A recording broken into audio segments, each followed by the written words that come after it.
Hello friends, എല്ലാവർക്കും പുതിയൊരു വീഡിയോയിലോട്ട് സ്വാഗതം.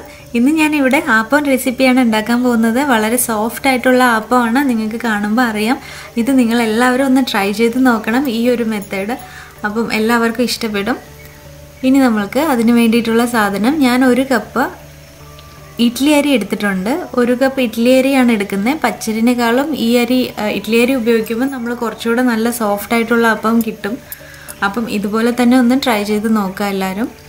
ഇനി ഇത് നമ്മൾക്ക് വാഷ് ചെയ്തിട്ട് ഒരു 2.5 മണിക്കൂർ കുതിർത്ത് വെക്കണം. 2.5 to 3 മണിക്കൂർ വരെ നമുക്ക് കുതിർത്ത് വെക്കാം. പിന്നെ നമ്മൾക്ക് വേണ്ടത് ഈസ്റ്റ് ആണ്. ഒരു 1/4 ടീസ്പൂൺ എടുത്തിട്ടുണ്ട്. അത്ര അളവിൽ തന്നെ പഞ്ചസാര. ഇതും നമ്മൾക്ക് കുറച്ച് ചൂടുവെള്ളം ഒഴിച്ചിട്ട്, ചൂടുവെള്ളം എന്ന് പറയുമ്പോൾ ഒരു ഇളം ചൂടുള്ള വെള്ളം ഒഴിച്ച് അതൊന്ന് കുതിർത്ത് വെക്കുകയാണ് ചെയ്യേണ്ടത്.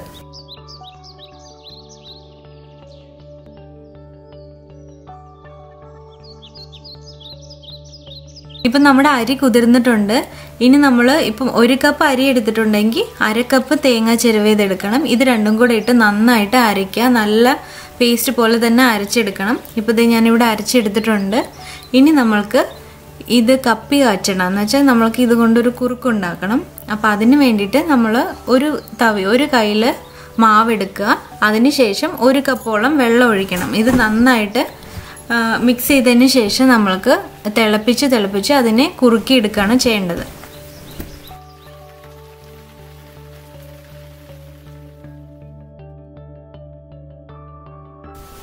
കുറുകി കഴിയുമ്പോഴത്തേക്ക് ഇതൊരു 1/4 കപ്പ് അത്രേ ഉണ്ടാവുള്ളൂ. അപ്പം അത്രയാണ് നമുക്ക് വേണ്ടത്. ഇത് നന്നായിട്ട് തണുത്തതിന് ശേഷം നമ്മുടെ മാവിലോട്ട് ചേർത്ത് നന്നായിട്ട് മിക്സ് ചെയ്തെടുക്കുക. ആവശ്യത്തിന് വെള്ളം കൂടെ ചേർക്കുക. ഇപ്പം നമ്മൾക്ക് ആപ്പം ഉണ്ടാക്കുന്ന സമയത്ത് കുറച്ച് ലൂസായിട്ട് വേണമല്ലോ മാവ്. അപ്പം അതിനനുസരിച്ച് എത്രയാണോ കൺസിസ്റ്റൻസി വേണ്ടത് അത്രയും വെള്ളം കൂടെ ചേർത്ത് നന്നായിട്ടൊന്ന് മിക്സ് ചെയ്തെടുക്കുക.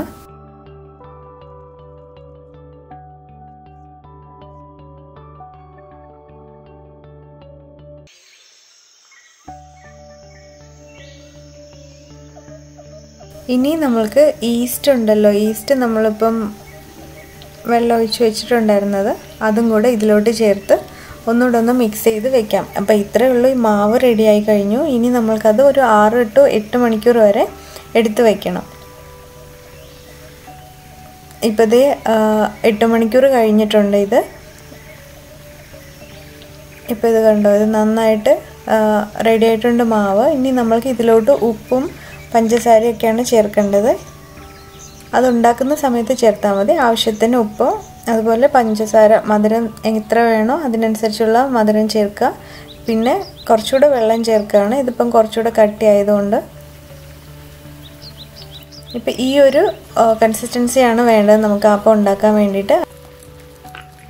പാത്രം ചൂടായതിന് ശേഷം അപ്പം ഉണ്ടാക്കാം നമുക്ക്.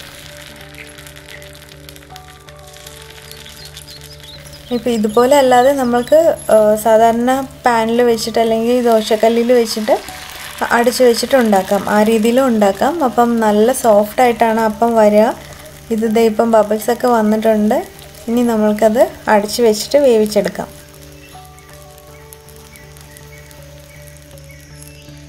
ഇത് തണുത്ത് കഴിഞ്ഞാലും നല്ല സോഫ്റ്റായിട്ട് തന്നെ ഇരിക്കും. ശരിക്കും നല്ല പഞ്ഞി പോലെ ആയിരിക്കുന്നത് അപ്പം എല്ലാവരും ഇത് ട്രൈ ചെയ്ത് നോക്കണം ഈ ഒരു മെത്തേഡിൽ.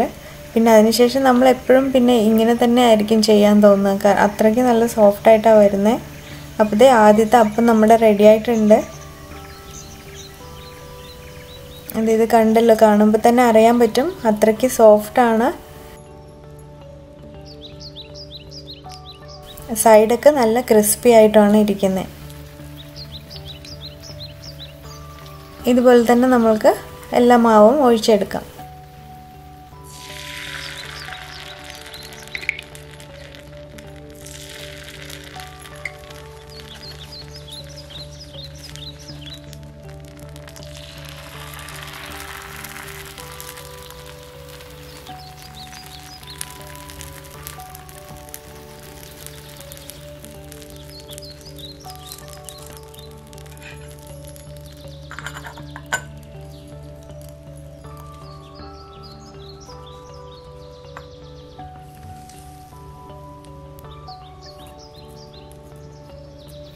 എല്ലാവരും ഉണ്ടാക്കുന്ന സമയത്ത് ഇതുപോലെ ആപ്പം ചിലപ്പം ശരിയായിട്ട് വന്നില്ല എന്നായിരിക്കും എല്ലാവരുടെയും പരാതിയും.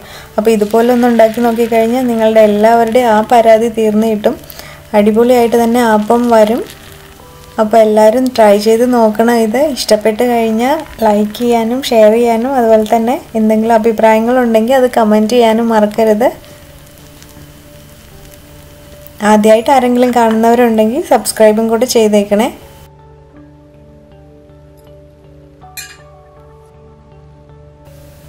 ഇനി നമ്മൾക്ക് വേറൊരു വിഭവമായിട്ട് അടുത്ത വീഡിയോയിൽ കാണാം. അതുവരെ ബൈ ബൈ.